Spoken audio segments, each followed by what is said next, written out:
Hello, welcome to the Myth-Busting Neurodiverse Relationships podcast. I'm Natalie Roberts and I'm here with my co-host, Heather Parks. We've both been in our neurodiverse relationships and families for more than 25 years. We met 10 years ago when we were feeling really desperate and trying to solve a lot of issues in our relationship and our families. We've been journeying since then. We've found many more positive and hopeful ways to solve, resolve, repair, reconnect in those relationships and in our families, in our lives. And we now co-host also Loving Difference online, giving hope and a way forward for neurodiverse relationships. In this podcast, though, we're busting the myths about neurodiverse relationships, which we had when we started this journey, that we've realized aren't true, and that actually were preventing us from recovering and having the relationships with our partners and children that we wanted. So we want to dispel these myths and bring you hope that absolutely things can change. So whether you're out and about or comfy with a cuppa, let's dive into our next conversation. See you there. Hi, Heather here to introduce a special episode of the Myth-Busting podcast. In this episode, we're sharing a conversation we had on Dr. Stephanie Holmes' podcast, Neurodiverse Christian Marriage, in which we answered some questions from her listeners. We're asked what's the best way to tell someone we think they're neurodivergent, and we talk about why this is highly problematic. And we also bust the myth that neurodiversity is solely to blame for the issues we're experiencing in our neurodiverse relationships. The truth we want listeners to know is that when we focus solely on neurodiversity, we're missing many other things that are joining in. We can create healthier relationship dynamics, recover from symptoms of persistent stress, heal past hurts so they don't keep joining in with the present, and learn healthier ways to handle our emotions.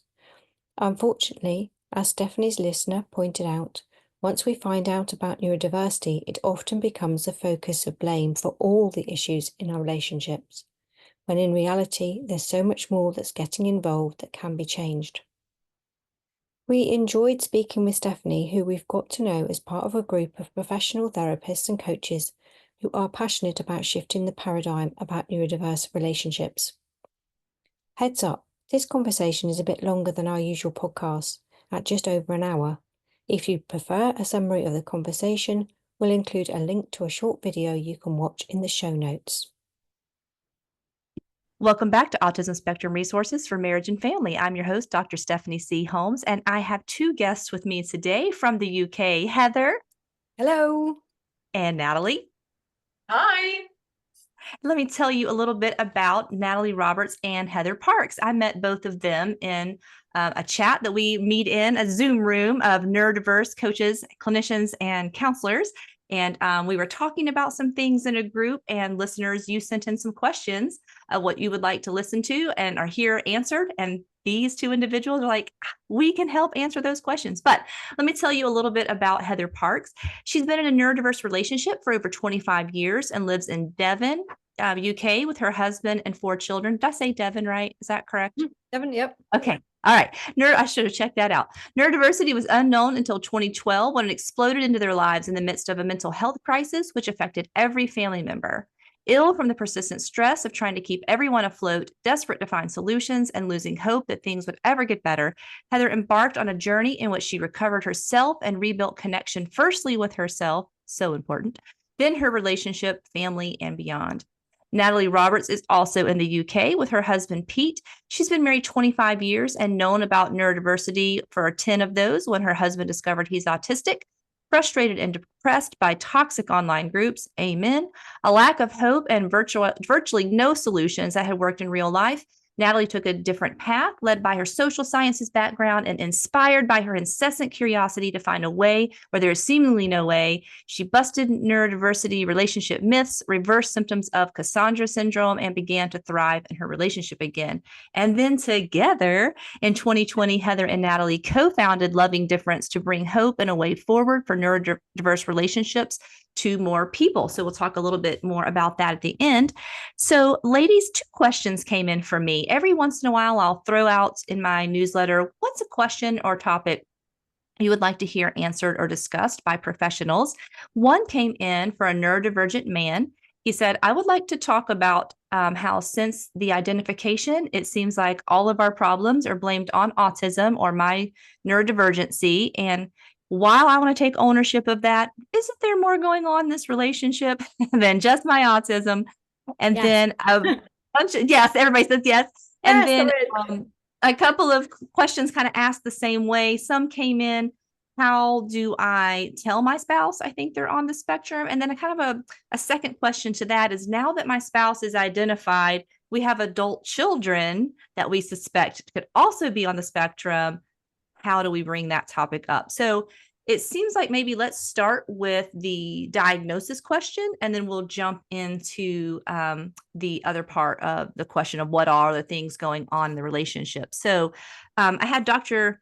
Mona on one time, and she from Neurodiverse Love, and she talked about how maybe she went about it in a way that she regrets. Like she was like, you will get diagnosed or assessed kind of or else, in a kind of an ultimatum-y kind of way. And so she said in our interview, she kind of regretted that approach. So let's talk about a general approach or your recommendations for, I'm Googling. I'm between narcissism and autism about the things that are seeming to come up about my spouse. How do I even approach this with my spouse? Yeah. Do you want to go, Heather? I was going to say with love and care. With love and care. And I think it's really difficult. And I think it's very individual. I think it really varies. And there's a lot of dependent factors. I mean, many of which we'll probably come into when we answer the other question around what else is going on. Because it kind of depends on how well resolved some of those other things are and how good the connection is and how much trust there is and how much, how much reactivity you've sorted out already, as to how you might go about that and what the intention is behind it. Is it a kind of a blame shame kind of thing going on, or is it a curiosity or a loving intent? That will come across in your energy. It's really different. So I think there are some really helpful ways that you can plant seeds, but I think it's really important that it's a personal journey. I think it's a really personal. If you're talking about someone who's gone through all of life, 50 years maybe of not knowing, it's a huge thing, and it's something that then may take a lot of time to sink in. They may need a lot of time to reflect, a lot of time to process, a lot of time before they even want to look into it. Initially, it may be just, that they're not interested, or they don't want that, or nobody wants to be, I don't know, it's a bit like, nobody likes being told how they're feeling. No one wants to be told who they are or either. So that's really difficult, and they may well feel that they just don't want to know that. So I think it's, how can you maybe give some space around that? How can you be okay with accepting that that's not what they want to do at the moment, or persist at the moment? There's so many things around what else do you need to do in the foundations and the communication around that. I just think it is a bit of a minefield, I think, and it's challenging because I know what happens. I've been that person. I've done the Google. Oh, this fits. We know what it is. We need to figure it out. So you need to go and get sorted. You need to go and get a diagnosis, and you need to go and do that. And I think the encouraging thing perhaps will come out later is that there's lots of other things we can do, even if people aren't open to exploring that.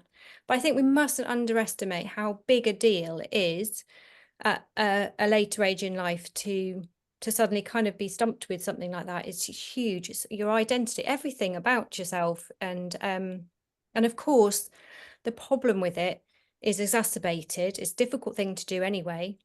But then if the other person was to start Googling as well, we're not really sure what they're going to find, because there is so much out there that's still so deficit-based and still so pathologizing and medically that actually nobody wants that.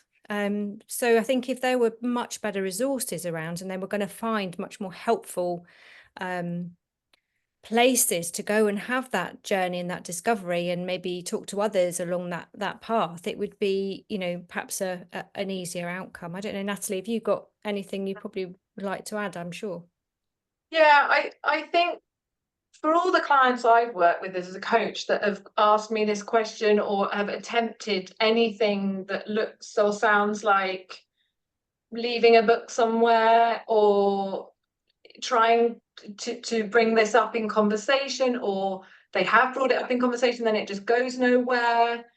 I've had very, very many, very, almost all of the situations of that go badly rather than well. So I think that's some evidence for whether it's a helpful thing to do.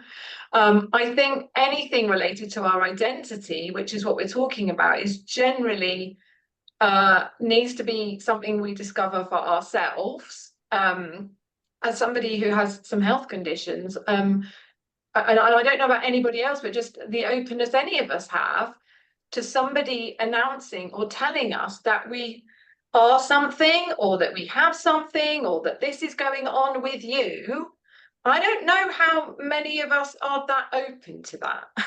And there is some, so it's helpful just to do the equivalent and just say, if somebody else discovered something that they thought you had, or that was going on for you, or who you were, or anything like that. I'm not suggesting with neurodiversity something you have, but it's that similar to me. There's similar situations. We have to be very open already to hearing that. If you think about how that is set up in any other space, to be very safe and very held and supported. But even for me, being told perhaps even about a medical issue, I've not necessarily wanted to deal with that immediately, or even accept it or something. I'm like, okay, well, thanks for that. and I think we have to be careful of that, because it is such a big thing that we're potentially sharing with somebody. I think in most of the situations that I know, people probably do have a good intention about it, and often, because we're often very stressed in disconnection and trying to sort relationships out, we're often wanting someone to accept this information or hear it because we want them to get somewhere with it, because we think that will change things, help us make things better. Which, again, I wouldn't doubt the intent behind some of that, but how many of us want to be got somewhere? And I think that often will bring up much more reactivity than openness and curiosity, for all the same reasons that Heather is also sharing. And there is a bit of somebody told me about the fact that unsolicited advice, which is kind of, I think, what this is, like unsolicited advice hits the same points in our brain as physical pain. And I think that's really helpful. I think I get that. I think I'm the same. If I haven't asked for some piece of information or some advice about anything, I'm not necessarily wanting it or open to it. So we want to really be able to venture into these areas of conversation from a much better, different place, I think. And it doesn't, none of this stops any one of us exploring what's going on for us in what we're discovering, whether it's about ourselves and our own neurodivergence and we're wanting to share that with others and disclose it, or whether it's Googling and thinking we found something else about someone else or what we're in.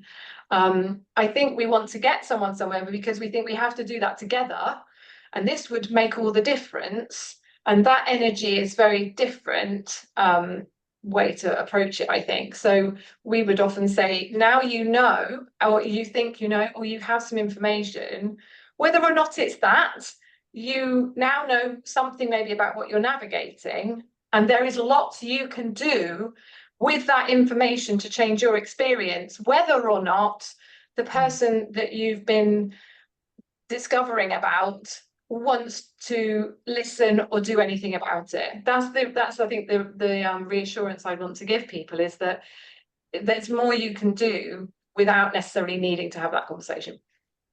Okay, so I definitely want to go there in a moment. So some of the key points I heard from each of you is one, a gentle, a loving, and a kind startup. That's kind of a starting point. Two, know your intention and motivation behind it, because if it is going to come across as now I have found the reason for our relationship difficulties, and you and this potential diagnosis are the pinpoint, that's going to be less receptive.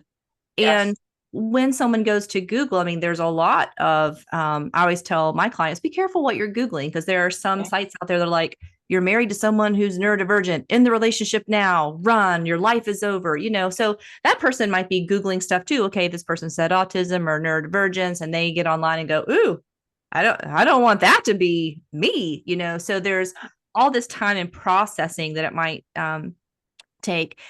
Natalie, you made a good point about, you know, how would I want someone to share information with me, kind of a do unto others as you would have them do kind of a thing. If someone spotted something in me, how would I want that? I think one slight difference in kind of a medical diagnosis is, you know, that which is a great analogy of how would I want someone to tell me, maybe, you know, your hair is thinning, perhaps you have a thyroid problem, you know, that might be, you know, that might be something that might come up. But I think with at least the neurotypical spouses, why it becomes so what's the word I want? Intense is the research we did in our book called Uniquely Us shows the average adult autistic diagnosis is 40 to 49. And the average couple has been to 5 to 7 counselors where either he was the problem, she was the problem, and it was a missing piece that was never discovered. So this particular identification doesn't just have implication for you, it has implication for us, which might be slightly different than if I have a medical diagnosis and you want to bring that to my attention. So that kind of brings us to number 2, which maybe the points are the same. That, okay, so we've gotten this diagnosis for the spouse has gotten a diagnosis, and now we as parents go, but now maybe my 20 or 30-year-old son or daughter who no longer lives here, and I have really no control over anymore as a parent. You know, I have less influence. I can make a suggestion, but I have even less influence. But, you know, we want to share this discovery of what we've found out about us and share this for our kids. What do you kind of suggest in that situation? So in my experience with that in my own family, it's really just been us sharing our own experiences of it and how we're doing and what we're realizing and, you know, what difference it's making for us, like really sharing our story, I think, with them in a way that to the level that they're interested, you know, and then I think we, to some extent, we have to then leave it to their own curiosity and their own interest to wonder whether this is something that's similar for them, or are they noticing anything that's the same.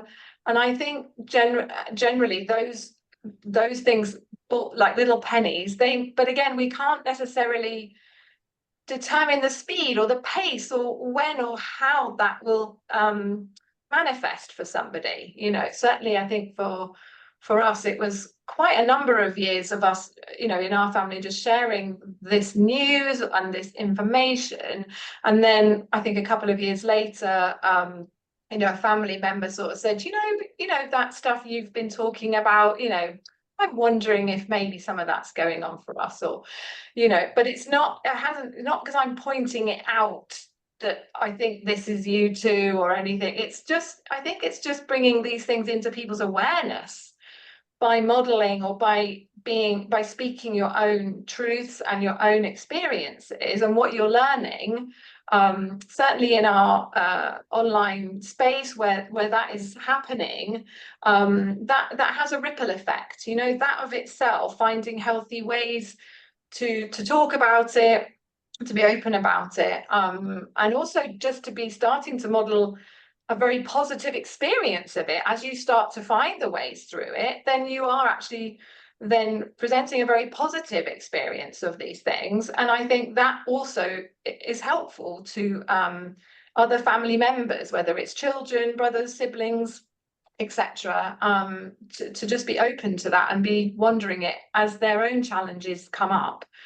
So that's been more our experience. Yeah. Heather, did you want to speak to any of that? I was going to say, I would just say exactly the same. I think rather than just say the same thing again, totally. Yeah. Just sharing our own experiences. Okay. So a lot of things we know when we share through story or personal experiences versus like, honey, sit down. I want to share with you this thing that your mom or dad and I think is going on with you. Like, let me share something that's happened in us in this last year or two. We've discovered we're neurodiverse. Mom or dad has been diagnosed with ADHD or autism, whichever or both. And, these things are heredity. They can go through families. Maybe you want to know that for your own family planning. But this is kind of things we've learned about with us, and maybe offer opportunity to ask questions. But then if you feel like they don't want to know anymore or don't want to look into that self, kind of, like you said, plant the seed and then kind of step back and let the curiosity grow versus constantly taking books or constantly taking articles or leaving things around that usually will backfire. I think it's also just creating a healthy environment generally in your family about exploring who you are and what your identity, like what type of person you are and what you find challenging. And I wonder why, and I wonder how we've found ways to handle that. Or I don't know, I could sort of think that we started talking more about for example, realizing that Pete and I had very different social capacities. So I have much more capacity and really value more social connection, and Pete doesn't have much social connection capacity. And figuring that out as a couple and being able to talk to our children about and other family members about realizing that we have different capacities for social connection was super helpful, because then that's not us then just saying, well, I wonder what yours is. Like the amount of family stuff we're doing, is that working for you or not working for you? So then we're just working more with the issues and the challenges and just who we are, and ensuring that everyone can be more themselves, than we are needing to find a label or a name for these things. Is just more to explore that. I think that has been a much more gentle and accepting and just curious approach to all of this as a family, and certainly I think consent as well, in terms of even talking to someone. Like we'd love to share something of what's been happening for us. Are you open to that? Are you interested? And to be honest, with one of my kids, bothered. it's not interested. So, but at a point in time, actually there have been some questions.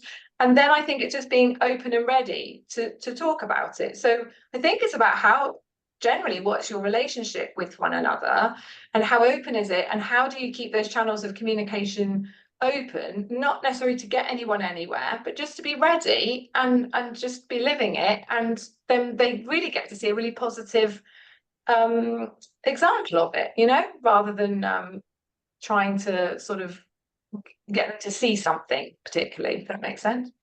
Yeah, that does make sense. And so I think I want to caution both partners out there. If you are the neurotypical spouse and you would like your spouse to explore it, an ultimatum approach is usually not a great approach. But also on the other side, if you're the one that the information has been brought to you to explore some form of neurodiversity, it is also equally unkind to say, I'm not going to look at it, never bring that up again to me. Because I also have the neurodivergent person say, if you ever bring that up to me, I'll separate or I'll leave you.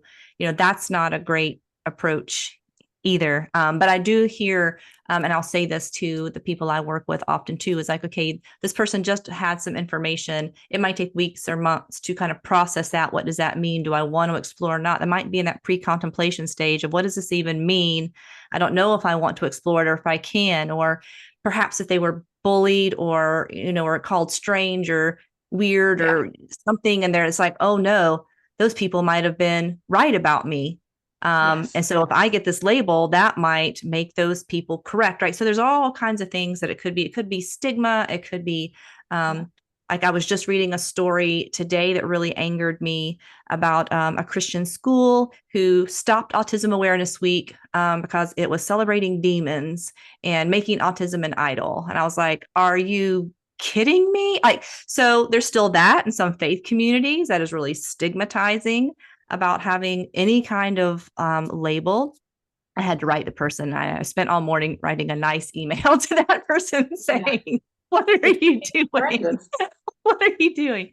So with all that kind of in the background, there's a different approach. So there's no like 3 easy steps to tell your spouse or adult child they could be neurodiverse. There's all these factors that you both have kind of mentioned in that. But patience, love, and kindness and a positive intent is going to go a lot farther, I think. I also think there's something, and again, this sort of speaks a little bit of what we're going to talk about in the other question, but somewhere in there, I think usually we're either wanting to get someone or the situation somewhere, or we want people to be okay and they're not okay. Yeah.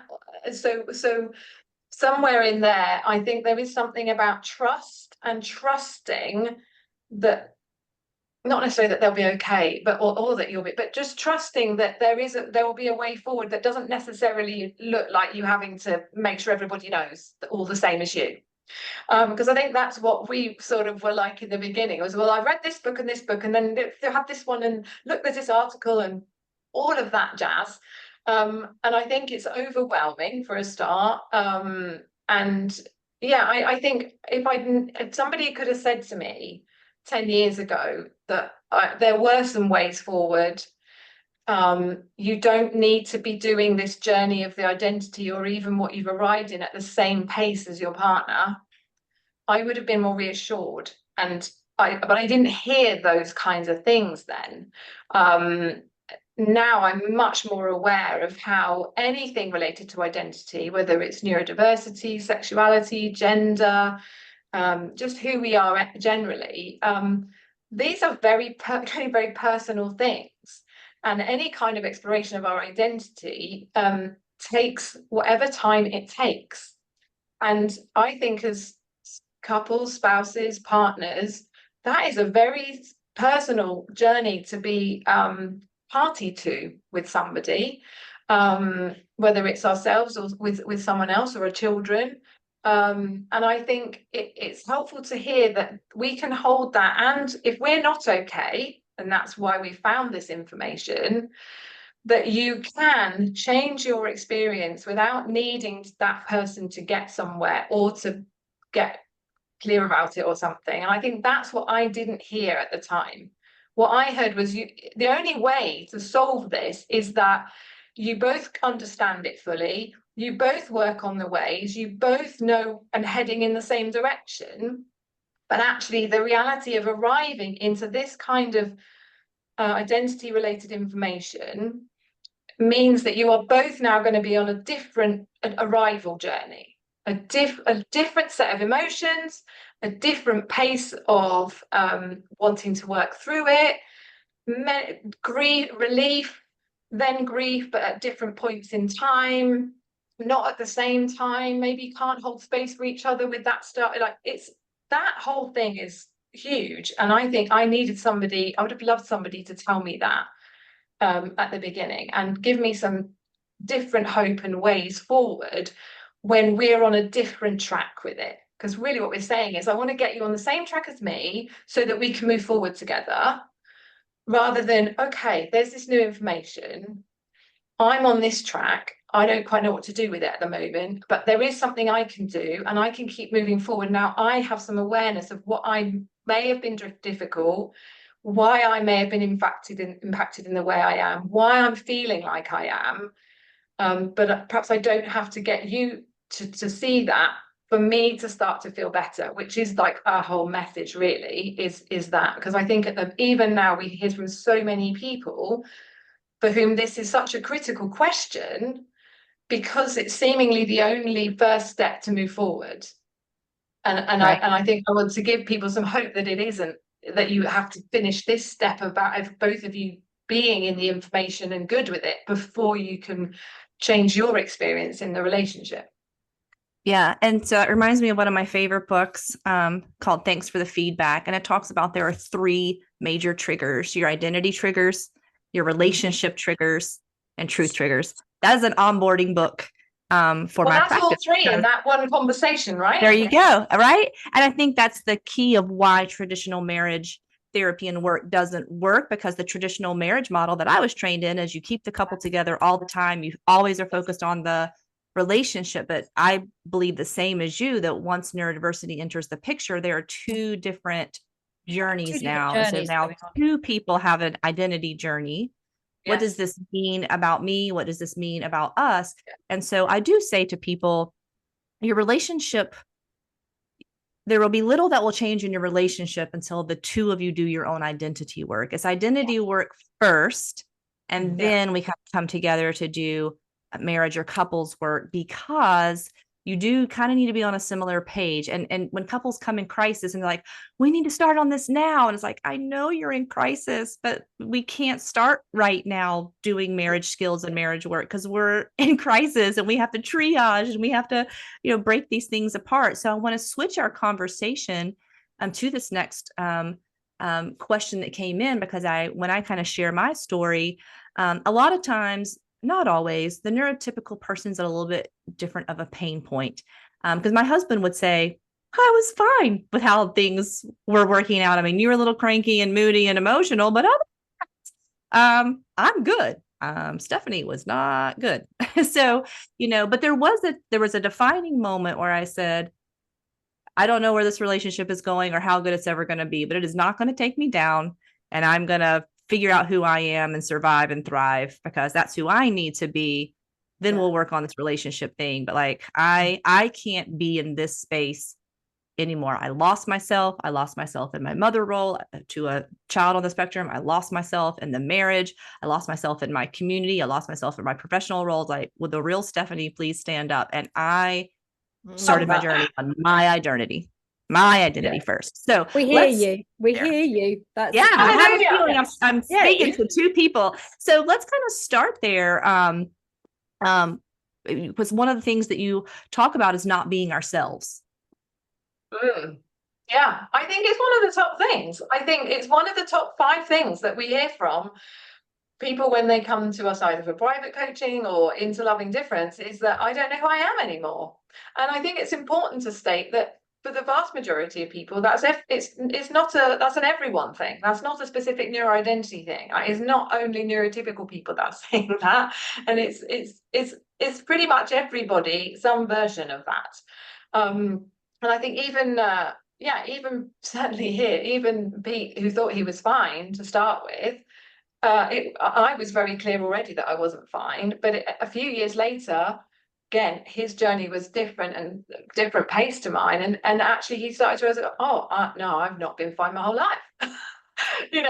But in terms of his measure of fine and what he thought was, the best he could do in life, it was kind of fine. But I think as I began to realize I'm not me and began to learn how to reverse the impact of what we'd not known, and also who I've been my whole life, which was not a particularly healthy relationally person, that started to, me being that version of me, started to give Pete some thoughts or clues. And I just, again, but to the point earlier we were saying about if you just be someone else, do it yourself, it rubs off on people. It has a ripple effect, I think, and that was not expected. Heather and I would always say, we've only ever got started working on this on our own because our partners weren't interested.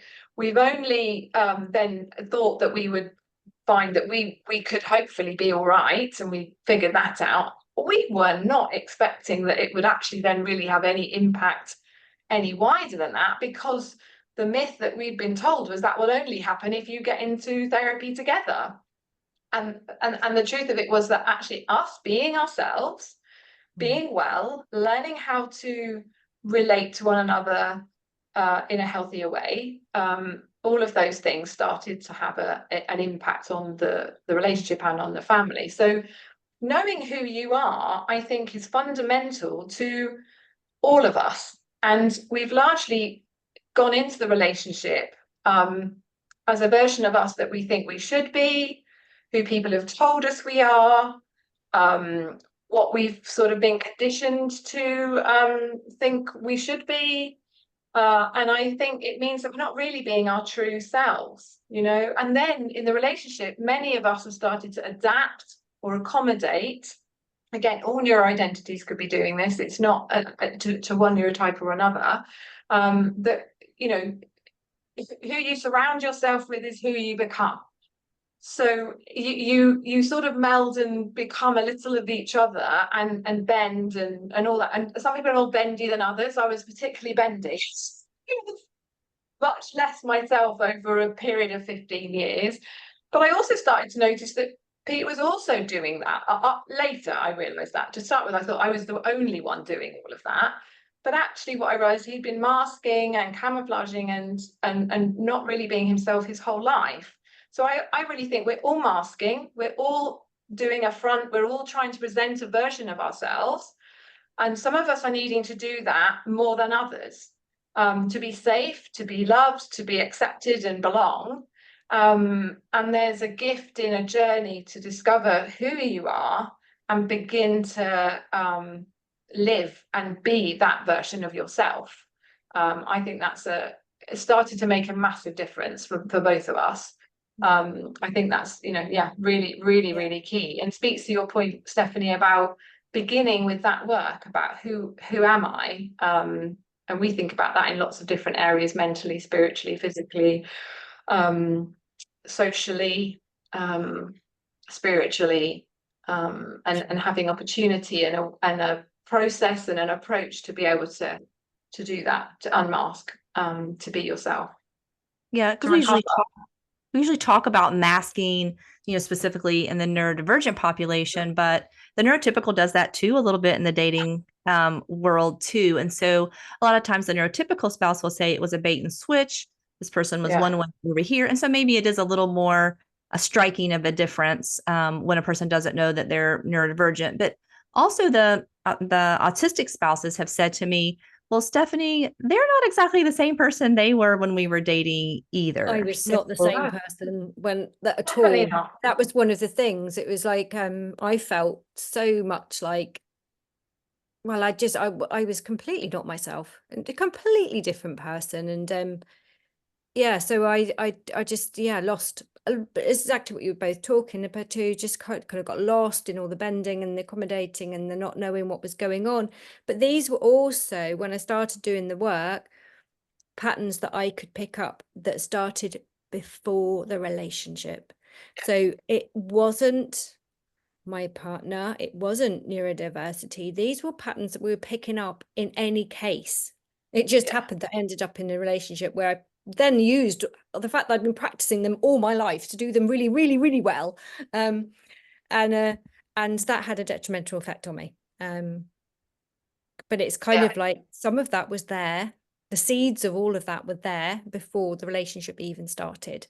So I think when we start talking about, to your listeners' point, is it all about neurodiversity? Well, no, because some of the things that we're doing, we are doing things too. And some of those things, the history started before. So I think that's a really important point as well, isn't it? Yeah. And I say this about myself, and then many women I've worked with have said also the neurodiverse relationship, I became the worst version of myself. Yeah. And so that goes back to, let's find that person you were like before the relationship.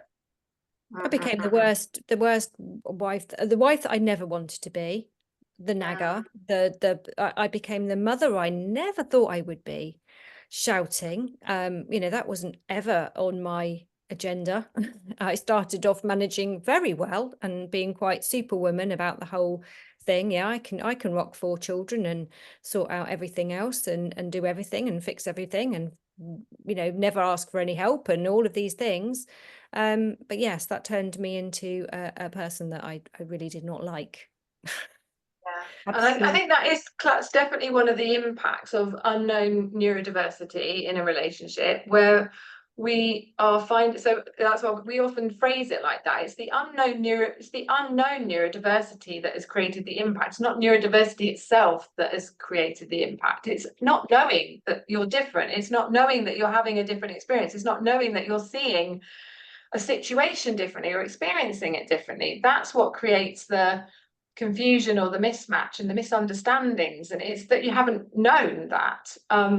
So I think, the impact of that for most people, certainly many people, is a deterioration gradually, depending how long you've been together, but it can start quite fast, of your well-being in all areas of your well-being. Like, it starts to deteriorate because there is a persistent stress going on in the relationship because of not knowing how different you are and not having ways to deal with that, and it triggering your fears and vulnerabilities and patterns and ways that you relate and do life and love with other people when you don't know that that's what you're navigating.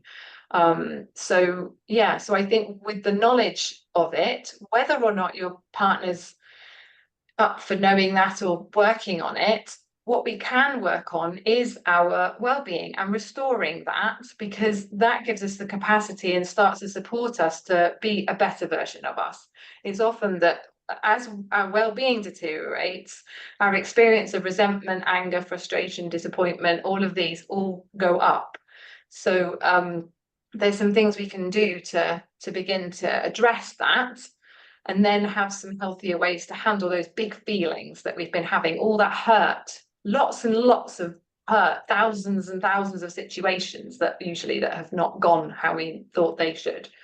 And that's a lot of hurt to heal and to look after and make sense of. Yeah, so it's interesting. I really love when I get young couples who are already starting with they're engaged or pre-engaged, like, hey, we know we're neurodiverse and we want to take a different approach to how we do our relationship together. Yeah. There's a whole different beginning there than decades of internalization. What's wrong with me? Why is this person rejecting me? Why did he or she say that? And some research that I did, I had 300 people in the general population. Then I pulled aside 20 couples. I actually found one thing similar between neurodivergent women and neurotypical women. And that was 18 of the 21 women I talked to in the neurodiverse relationship, whether they were neurodivergent or neurotypical, had autoimmune issues. From chronic stress. Again, the unknown, undiagnosed. So did one of y'all kind of have some chronic health issues due to the stress of the unknown neurodiversity? Both I think across all the areas, deterioration in all the areas. And I think there is a gender difference sometimes to that. Men will go a different route. So it's quite well known, I think, that in very stressful, persistent stress situations, women tend towards autoimmune illness, and for men it's more they shut themselves off, they're lonely, and it might goes to a different kind of a place, or they're much more anxious, and it's it isn't, or they're doing a lot more work and driven to just be working, and so there's definitely some gender differences there, I think, but it's helpful to just be to know that this is where persistent stress can lead us. And the sooner we, again, can make changes to that, and you can do that yourself, the better. Without leaving your relationship as well. That's the other thing. I think there's a lot of places, I think, that we certainly found it was, well, you can only recover, you can only get well again if you leave, if you're not in the relationship. And if you're in it, then it's us kind of just have to kind of survive it and just do some self-care. And I think we sort of tried that, and we're like, there's got to be something better than this. Right. We were just really depressed by that whole narrative. And I think it was really important for us to find a different way forward than that, because we had young children who were also struggling. We had financially, we weren't in positions to do, like, that wasn't an option, really. So we thought, well, we have to figure something else out, and we did, and actually realized there are ways to do it, even when life and that stress is carrying on. It might be faster or easier, and obviously because you take yourself out of the situation if you leave the relationship, and clearly that is a quicker way to recover, but that's because you're not in the environment that is stressful and triggering. but you absolutely can recover with the right support, with the right ways, inside of it as well. We were surprised. I think we surprised ourselves about that. And and that's what you've done as well, Stephanie, isn't it? So, Yes. you know, we are living proof that that is entirely possible. And Yes. part of that journey is addressing all of the other things as well that are going on. And so we also talk about in Love Indifference, we help people sort of to look at their sort of like relationship dynamics and how healthy they are, how unhealthy they are. And many, you know, people come to us and they're wanting to sort out communication. Oh, communication's rubbish. We're just going to sort that out. Have you got some strategies or whatever?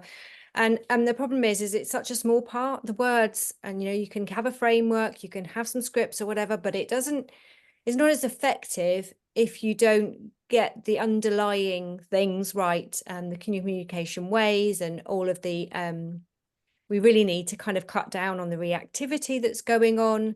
So we need to start doing some of the really important work underneath. We talk about the foundations, or what's really underneath all of that. What's the reactivity that's going on? So we talked a little bit more about just now about the autoimmune disease. Well, that's been very much linked to women whose gender difference or social conditioning perhaps has meant that instead of getting angry or running away or doing one of the other kind of 5 Fs of the fight, flight, freeze, fawn, flop, we've tended to do the fawn. So we've tended to go into people pleasing, we're tending to appease, we're tending to fix things, we're tending to sort things out, we're tending to I'll do that, and don't want to impose on anybody, so I'm not going to ask for help. So that, I think, tends to be, and I know there's been a lot of research now on how people with autoimmune disease tend to be the helpers. They are the people who go out of their way to help other people, but without necessarily helping themselves or looking after themselves. So figuring out some of that reactivity. I mean, one of the things I think was interesting in the journey, because I became very fascinated by all the things about the nervous system. That was my in to figuring out all of what was going on for me.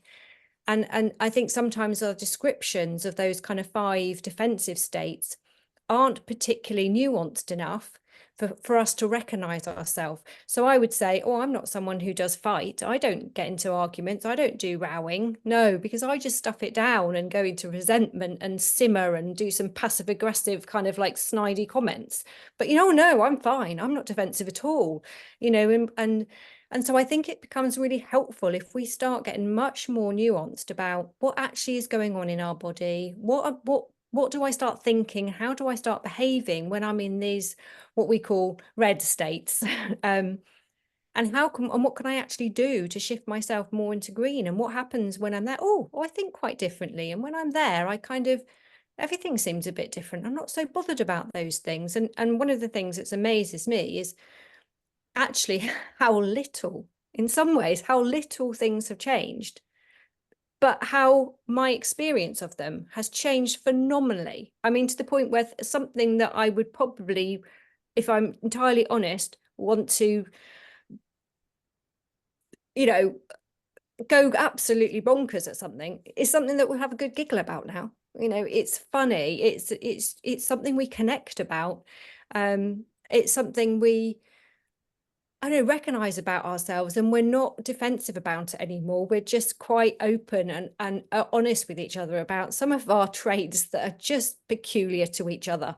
I mean, and the other thing was to really notice that some of the things that Natalie talked about it, to equivalence before. So one of the things we can say is like, oh, we're very good at pointing out what other people are doing wrong, or that's annoying, or isn't meeting our needs, or whatever. But we very rarely actually flip that over and go, oh, I wonder how I'm meeting their needs, or I wonder how I'm, you know, I'm wondering. And, you know, we talk a lot about likes, preferences and tolerances and limits, and how much do we actually think about each other's of those? So that kind of reactivity and that sort of defense mode, trying to get out of that kind of patterns for us. So we're really talking about things that started a long time ago, but have really come out in the state of persistent stress. I think the other thing, like in those dynamics, and Natalie already mentioned as well about social conditioning, were just as we got told who we are, and we had all these stories about who we are as women or men or as people growing up in working class, whatever it was, we had all of that. But we've also got a load of stories around what a relationship should be. I'm still looking for Gilbert from Anne of Green Gables. I don't know about anyone else. I mean, Disney, I mean, what have they done to us in terms of our expectations of what a relationship should look like? We can get lots of different stories modeled to us from our family, what we experienced as children. Faith as well can have a big impact in this area, forming our values around relationships. And so we help our members kind of unpick some of this social conditioning, understand where some of those expectations might have come from, and bring in things like acceptance and letting go of some of that. So it's kind of like it's big work, but it really shifts the rewards are really big too. So I think the other one in there as well, I had no boundaries, so absolutely no boundaries. So we talk a lot about boundaries, and boundaries, as I thought was something that I just made a rule. That was like my boundaries, like my children have to go to bed on time. I didn't really understand what a boundary was, and I certainly didn't really have any. So we do talk a lot about healthy relationship boundaries, how particularly for me, how I could stop trying to fix everything and rescue everything, and how I can start to have more trust. But for others, it could be that they really are very walled up, and they're just not, their defense, they've not been safe for all their lives. So they've kind of built walls. So walls keep people out, doors let everyone in. So is your door too open? Is your wall too high? So we look at all of those kind of things, and then a lot about trust and safety. And I could talk a really long time about that, and I'm conscious of the time. So Yes. But all of that, all of that work is so, so important. So I think how much we trust others, how much we trust ourselves, these things are, and even just thinking about it, I mean, we don't really tend to have these kind of conscious thoughts. So much of our lives and so much of our relationship are on autopilot. We're just reacting, and then someone is reacting from our reacting, and we're reacting from that reacting, and it's all trigger dominoes. Yeah, trigger dominoes. So how can we catch the trigger, pause, create some steadiness, not to stuff it down or ignore the reaction emotion we've had, but how can we go and do that somewhere else, process that in a really healthy way, and come back and then have a conversation about it? I mean, these things, this is what we're kind of aiming for, that we kind of interrupt that pattern of for those who are listening, I was just doing a stacking kind of emotion where everything just kind of starts, you get this build up, and then someone just does a huge pop at the top of it, because we aren't able to stay steady in our emotional experience, either that we're having, or certainly not steady in an emotional experience that somebody else is having. So these are all things that we definitely promise you we have tools and ways and step-by-step guidance to help people work through some of these things, so that when they do attempt to go back and put the relationship back together, they're doing it from a place of much more steadiness, much less reactivity, much more understanding of their old emotional patterns and hurts and vulnerabilities and fears, so they're not getting triggered all the time. And even if the other person hasn't, and as Natalie alluded to, sometimes there's been a ripple effect. So they are now feeling more safe anyway, because we're not kicking off all the time or reacting or doing whatever it is we keep doing. We're being more accepting. So suddenly everything is shifting around, and just by one person changing, the whole family system can be completely different. And so I mean, that's just one of the things that we're really passionate about, and we love to help people to unpick all of that. So certainly much more going on than which neurotype or just it's not all about the differences. I think that's the thing. It's not all about, I think all of this other stuff that we can do something about, I think makes the differences much easier to navigate. Ultimately, it's not that we've now resolved and we're not different. We still have the differences, different needs, different tolerances, different preferences, all kinds of differences. But we have some healthier ways to navigate those, to ourselves and together, which just sets the relationship up in a much healthier and better way, I think. Yeah. And so how do those things resonate with you, Stephanie, in terms of your work and the kinds of things that you focus on with people? I'm guessing some of the same things. Yeah, definitely. I would say to the autistic spouse, you don't get to say, well, I dysregulate and I throw things and I cuss when I dysregulate because that's who I am. But if you're the neurotypical spouse, you don't get to say, well, you hurt me and I have complex PTSD, so I have big emotions and I get to yell and cuss, and because I'm the hurt or reactive one. I think, whatever it is, if there's a dysregulation because of your brain type, let's work on strategies to regulate. And if you have been hurt and there are big emotions that you're feeling, you've got some responsibility, not to be reactive, but to be responsive, because those two things together create a very volatile dynamic. And I do want to make one point. I know the two of you will agree with me on this, but if there is ever domestic violence or psychological or emotional abuse, you might need to separate bedrooms or separate the house, depending on what's going on, because trust and safety are huge. That doesn't mean you've left the relationship. It just means you've built some grace and space to triage if there is something else going on in this. I would add, even if it's just space generally is quite useful. And sometimes when we're doing this work, it might feel like we're having to disconnect a little bit in order to kind of figure out who we are and to recover and heal. And sometimes that can feel a bit like, oh, but I'm still committed to this relationship. I know I need to do this stuff in order to come back together in a closer, more connected and more conscious way, because that's what we really want. We want some really conscious connection so that we're relating in a really healthy way. So I totally agree. I think sometimes space, even if it's a different room, or finding somewhere where you can feel like you can be you. I mean, that was one of the things, isn't it? It's like, even and safety is such a key thing for both parties, to feel safe in trying to figure all of this stuff out. So if in order to feel safe you need a bit more space, I think that's really important. So yeah, thank you.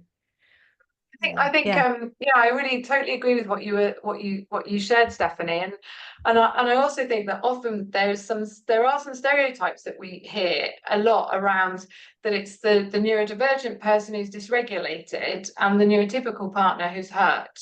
And I think it's really important that we also say that it's also the neurodivergent person who's hurt and the neurotypical person dysregulating.